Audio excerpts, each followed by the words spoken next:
one of the reasons that we're doing this today is that this is the 5-year mark of the Credible Messenger program in Milwaukee County. And so just wanted to tee that up for today's roundtable discussion.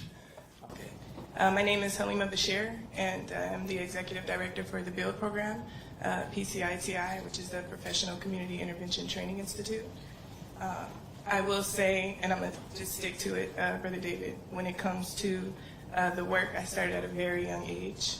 I had the best teacher in this work, and that was my father, Dr. Basheer.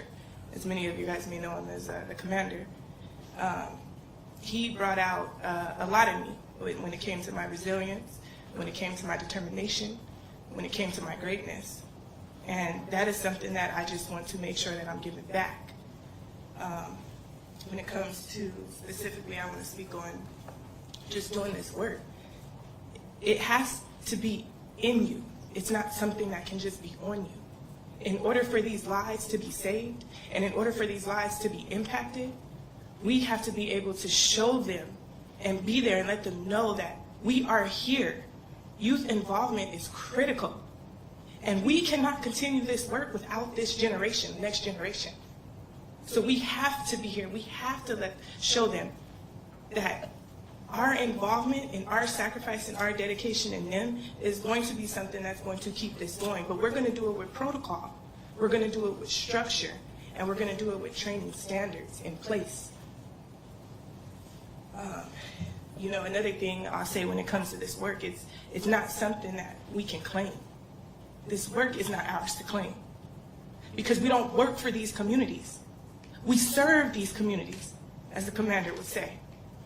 And in here today, everybody in here has their own personal experiences and you know, the traumas and, you know, I mean, I come from a clinical background, I come from a federal background, so there's a lot that I can speak on with that, but I'm not going to go into detail. I'm not going to dwell into that.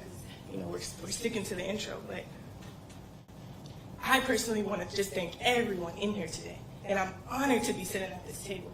Brother David, I'm honored to be here. I'm honored to get to know each and every one of you because each and every one of you are a teacher, and I'm learning something from each and every one of you. We're learning from each other.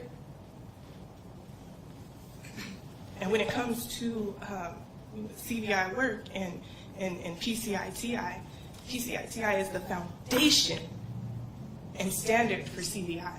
Not just community violence intervention, but community violence interdiction. Because we want to get to the reason of why this is happening, why such behaviors are happening, and what can we do to intervene to help with a lot of that psychological dysfunctionality. So, you know, one of my goals in the organization, we have Brother Niko here from the leadership team, is making sure that youth involvement is a key goal. It's key. The youth are not part of, the solution. They are the culture. And I say that, and I'm going to reiterate that. They are not part of the solution. They're the solution and they're the culture.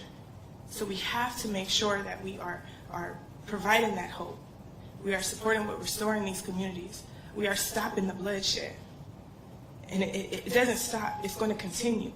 We're going to continue it. And we're going to continue it with having these youth involved.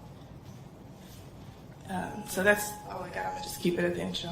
Pass it to Brother Niko D, out of Los Angeles, Director of Operations for the BUILD program, PCITI. I sat here and I listened, and I resonate with everyone. Being incarcerated at 13, never get to 6 months in my life till I was about 35, free from that system. Was introduced to this work by my mortal enemy, and I would like to say that I'm glad I had strong enemies, because my enemy brought me into this work when I was released from prison because I thought I was going to come to the streets and create havoc like I did before I left. But they didn't know that I was cured once the cuffs went on from the first initial arrest. But it took me 10 years to be able to say that. Some of the reasons I got into this work were selfish. I didn't want any of my kids to follow in the footsteps that I followed in. But I was also selfish because I had to realize that there are other kids that are just in the same boat, dad in the same predicament as I'm in, and are struggling out there.